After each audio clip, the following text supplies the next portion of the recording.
양수인간. 여러분의 구독과 좋아요는 정말 큰 힘이 됩니다. 양수인간 vs 음수인간. 양수인간과 음수인간은 어떤 차이가 있을까? 결론부터 말하면 양수인간은 긍정적인 사고로 자존감을 높이고 믿음과 신뢰를 바탕으로 한 인간관계를 만든다. 반대로 음수인간은 낮은 자존감이나 우울함 등 부정적인 감정이 내재되어 있고 인간관계에서도 불편한 관계를 반복한다. 양수인간은 마음먹은 대로 살아간다. 그러나 음수인간은 살아가는 대로 마음먹게 된다. 확연히 다른 두 유형의 차이는 어디에서 비롯되었을까? 바로 관점이다. 양수인간은 자신에게 초점을 맞추는 능동적인 태도를 지녔다. 자신이 노력하면 좋은 결과를 만들어낼 수 있다고 믿는다. 그러나 음수인간은 내가 바꿀 수 없는 기질과 타인과 세상에 초점을 맞춰서 살아간다. 그렇기 때문에 운이 따라줘야 좋은 결과를 만들어낼 수 있다고 믿는다. 나에 대한 관점의 차이는 행동의 차이를 불러온다. 예를 들어 양수인간은 가까워지고 싶은 사람이 생겼을 때 먼저 다가간다. 상대방과 친하게 지내고 싶은 자신의 마음이 더 중요하기 때문이다. 음수인간은 상대방이 다가올 때까지 기다린다. 나를 바라보는 타인의 시선을 더 중요시하기 때문이다. 이 차이는 하고 싶은 일을 대하는 태도에서 더 여실히 드러난다. 양수인간은 내가 그 일을 얼마나 좋아하는지를 중요시하므로 적극적으로 알아보고 탐색한다. 음수인간은 아쉬움을 느껴도 하던 일만 열심히 한다. 당신 자신에게 주어진 일을 해결하는 것이 더 중요하기 때문이다. 즉, 양수인간은 원하는 상황을 만들기 위해서 행동하고 음수인간은 상황에 맞춰서 행동한다. 완전히 다른 결과를 낳지만 둘의 시작은 관점의 차이로 아주 단순하다. 양수인간도 원하는 것을 얻기 위해 스스로 행동하지만 종종 시행착오를 반복할 것이다. 그러나 실패의 경험을 통해 성장한다. 그에 비해 음수인간은 상황에 맞춰 행동하기 때문에 정체된 삶을 산다. 양수인간으로 사는 것이 어떻게 좋은 인생이 된다는 것일까? 인생은 크게 세 가지 영역을 통해 결과를 낳는다. 나, 타인, 세상이다. 높은 자존감을 가지는 것은 나와의 관계에서 생기는 결과다. 어딜 가도 매력적인 사람으로 느껴지는 것은 타인과의 관계에서 생기는 결과다. 자신의 일이 가치 있다고 믿거나 불행하다고 믿는 것은 세상과 만났을 때 만들어진다. 대부분의 사람이 자신은 변하지 않는 고유한 존재라고 생각하고 외부 환경이나 삶의 고통은 대처할 수 있는 변수라고 생각한다. 그러나 실제로는 정반대다. 인생에서 고통이란 적어도 한 번은 찾아오는 상수이고 그 결과를 극복하고 말고는 나를 통해서 만들어지기에 변수가 되는 것은 오직 자신이다. 우리는 나를 통제할 수는 있어도 내가 바꾸기 어려운 기질 타인과 세상을 통제할 수는 없다. 아무리 매력적인 사람이라도 누군가는 그를 싫어할 수 있다.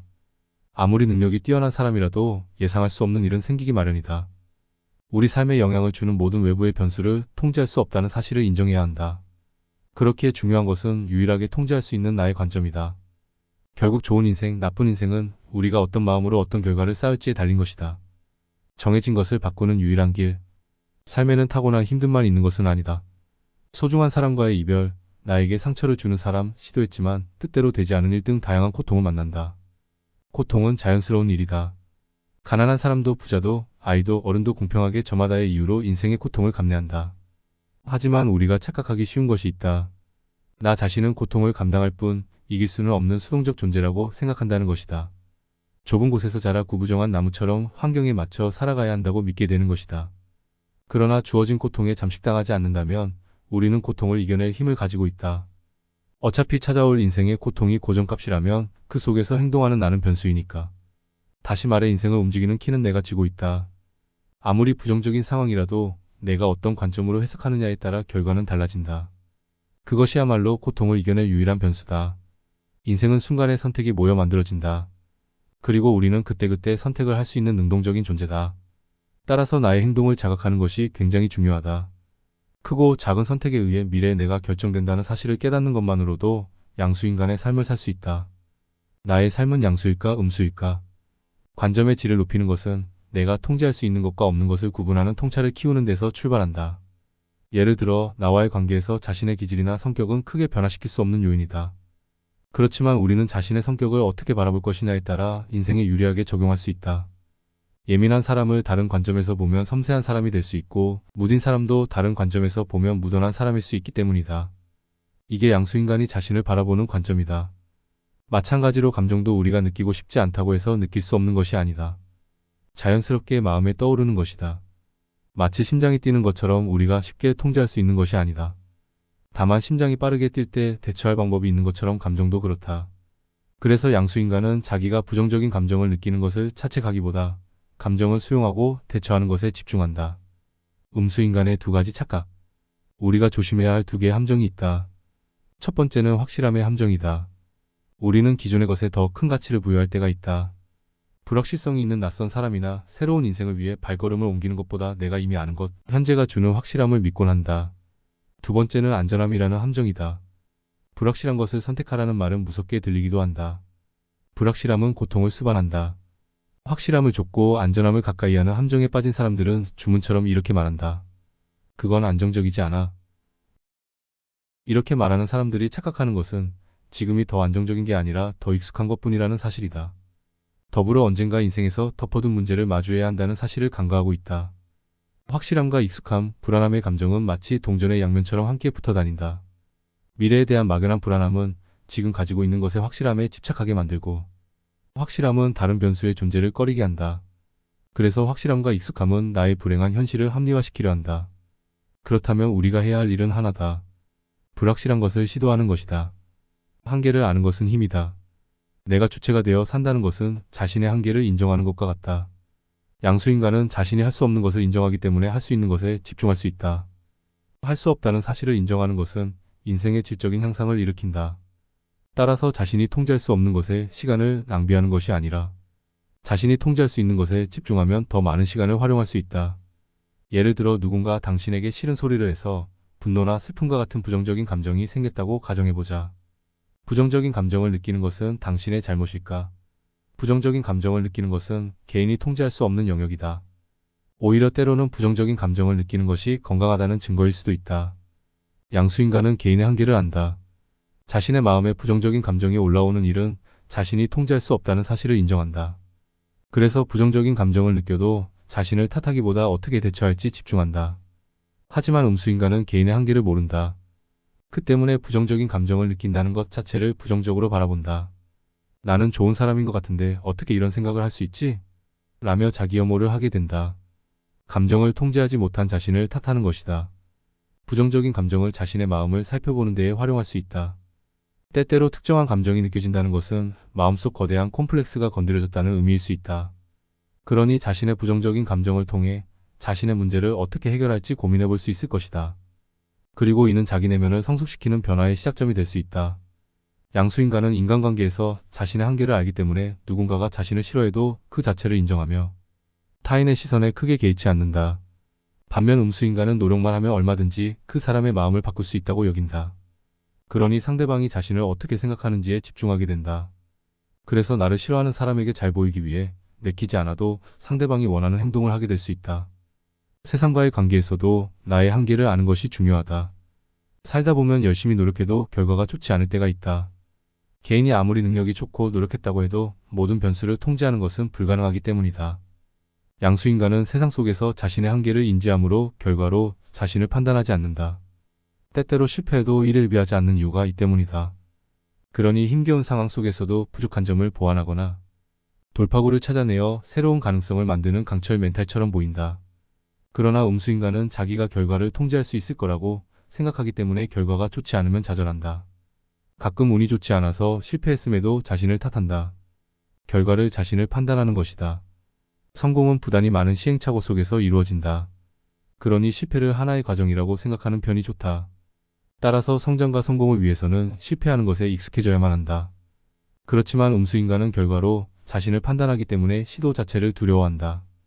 그래서 회피하거나 실패에 주저앉는 유리 멘탈이 될 수밖에 없다.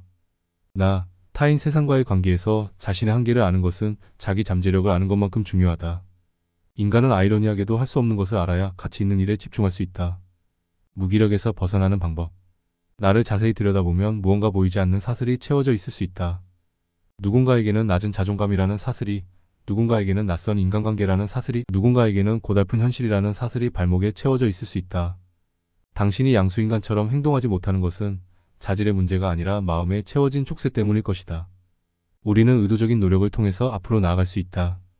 나아가는 행동을 통해서 기존의 틀을 뒤엎고 전혀 새로운 관점으로 세상을 바라볼 수 있는 것이다. 자신이 직접 능동적으로 행동에 옮길 수 있고 작은 즐거움을 찾는 일부터 시작하는 것이 바람직하다. 인지심리학자 김경일 교수는 소소하게 할 수 있는 좋아하는 일의 리스트를 만드는 것을 추천했다. 당신이 무기력한 상황을 벗어날 수 있는 선택지의 수가 많으면 많을수록 좋다. 더불어 구체적이면 구체적일수록 좋다. 어려운 상황 속에서도 스스로 즐거움을 선택할 수 있는 삶을 통제하는 선택지를 보유하는 것이다. 나는 지치고 무기력해질 때 코인 노래방에서 서너 곡 정도 노래를 부른다. 혹은 친구와 함께 동네 치킨집에서 치킨과 생맥주 두세 잔을 먹는다. 내키면 따끈한 탕도 추가한다. 아니면 가까운 영화관에 가서 혼자 영화를 보며 팝콘과 콜라를 먹는다. 때로는 농구공 하나만 들고 공원에서 자유투와 드리블을 연습하기도 한다. 이런 소소하지만 구체적인 오늘 하루를 기분 좋게 만드는 일이 있는가? 당신의 삶에서 자유롭게 선택할 만한 통제할 수 있는 무엇인가? 어떤 이는 좋아하는 것이 아무것도 없다고 한다. 좋아하는 일을 너무 거창하게 생각하기 때문이다. 아주 별 볼일 없지만 작은 기쁨을 주는 것들, 그것들이 당신의 하루를 바꾸고 무기력에서 벗어나 삶을 통제할 수 있게 해주는 시작점이다. 불확실한 삶에서 가장 확실한 것. 엔트로피 법칙처럼 예상할 수는 있지만 확신할 수 없는 것이 우리의 인생이다. 모든 것이 불확실하다는 것은 선택의 결과를 알 수 없기 때문에 불안한 마음을 유발한다. 그래서 불안함을 피하기 위해 자신이 좋아하는 일인데도 억누르면서 살아가기를 선택하는 이들도 있다. 좋아하는 것을 선택하게 되었을 때 벌어지게 될 미래에 대한 불안감을 견디기 어렵기 때문이다. 이를 소망차단이라고 한다. 또는 인생에서 중대한 결정을 해야 하는 상황에서도 선택하기를 조금씩 미루거나 타인에게 의존하듯 떠넘기기도 한다. 자신이 선택하지 않으면 불안한 마음을 느낄 필요도 없기 때문이다. 선택의 결과는 불확실하다. 그러나 선택하는 존재가 당신이라는 것은 확실한 사실이다. 불확실한 세상에서 확실한 것은 오직 당신의 선택뿐이다. 물론 자유에는 책임이 따르고 책임만큼만 자유로울 수 있다. 그러나 책임을 지기 때문에 자신에게 더 의미 있는 것을 발견할 수 있는 법이다. 그러므로 당신이 책임질 수 있는 확실한 삶의 의미들을 찾는다면 당신은 불안을 벗어나 자유를 찾을 수 있다. 심리치료법 로고테라피의 창시자이자 신경학자 빅터 프랭클은 불확실한 세상에서 의미를 찾는 것에 세 가지 방법이 있다고 말했다. 먼저 창조와 행위를 통해서 찾을 수 있다. 스스로 무언가를 만들고 경험하는 것이 삶의 중요한 의미가 될 수 있다는 것이다. 두 번째는 체험과 관계다. 경험하고 그 속에서 관계를 맺는 것은 새로운 의미를 가져다 준다. 관계 맺음에는 어떤 것이 있을까? 사랑하는 가족과의 관계, 우정을 다지는 친구와의 관계도 있을 수 있다. 그러나 여기서 내가 강조하고 싶은 것은 전혀 모르는 사람과의 관계 맺음이다. 비가 내리는 날 친구와 함께 자전거로 대관령 언덕을 오르던 중이었다. 긴 오르막길에 지쳤고 비 때문에 몸의 체온이 떨어져 있었다. 그때 멀리서 한 무리의 행렬이 눈에 들어왔다. 거리가 점점 가까워지면서 그들이 국토 대장정을 하는 중이라는 걸 알게 되었다. 긴 행렬이 나를 스쳐 지나던 찰나 갑자기 박수 소리가 들리기 시작했다. 작은 소리는 이내 뜨거운 갈채가 됐고 환호성이 되었다. 생면부지의 사람들이었지만 나는 그들과 함께 삶의 의미를 찾는 여행을 한다는 것에 동질감을 느꼈고 마음속 깊은 곳에서부터 알 수 없는 희열을 느꼈다. 고갈됐다고 생각했던 힘이 그 순간 머리 꼭대기까지 솟구치는 것을 느낄 수 있었다. 나도 그들을 향해 감사와 공감의 함성을 질렀다. 나는 이 경험으로 낯선 사람 사이의 연결성을 느꼈다. 삶의 의미도 찾았다. 나의 도전이 누군가에게 의미가 될 수 있다는 것을, 나도 누군가에게 의미가 되어줄 수 있다는 것을 깨달았다. 꼭 연락처를 주고받고 긴 대화를 나누어야만 관계를 맺는 게 아니라는 것을 알았다. 당신은 살면서 누군가와의 연결됨을 통해 의미를 찾은 적이 있는가? 세 번째 의미를 찾는 방법은 피할 수 없는 고통에서 어떤 태도를 취하느냐이다. 프랭클 박사는 왜 살아야 하는지를 아는 사람은 그 어떤 상황도 견뎌낼 수 있다라고 말했다. 강제 수용소에서 끝까지 살아남은 사람은 한 가지 공통점이 있었는데 그것은 삶의 의지를 꺾지 않은 사람들이었다. 반면 삶에서 아무것도 기대하지 않은 사람들은 스스로 생을 마감하기도 했다고 말했다. 우리도 마찬가지다. 힘든 고통이 찾아와도 그것에 어떻게 대처할 것인가는 우리를 성장시키기도 하고 무너뜨리기도 한다. 나는 이런 사람이기 때문에 혹은 불우했기 때문에 하지 못한다라는 생각은 버리도록 하자. 그런 태도는 결과적으로 삶의 의미를 찾을 수 없게 만든다. 그런 상황임에도 우리에게는 절대 포기할 수 없는 가치가 있고 내 자신이 선택할 수 있는 자유의지가 있는 존재라는 것을 기억하자. 삶의 의미를 발견할 수 있게 해주는 다른 한 가지는 바로 죽음이다. 때로는 죽음이 우리의 의미를 찾아주는 강력한 도구가 된다. 죽음 속에서 우리를 바라보면 더욱 넓은 관점으로 우리의 삶을 바라볼 수 있다. 마치 프랭클 박사가 생사를 넘나드는 죽음의 순간에서 삶의 중요한 의미가 되는 세 가지를 발견할 수 있었듯이 우리도 죽음을 통해서 통찰할 수 있다. 만약 당신이 죽는다면 묘비명에 어떤 문구가 쓰이길 바라는가? 어떤 사람으로 묘비명에 당신을 묘사하길 바라는가? 진지하게 시간을 두고 고민해보자. 그것이 당신의 유한하면서도 중요한 의미가 될 수 있으니까.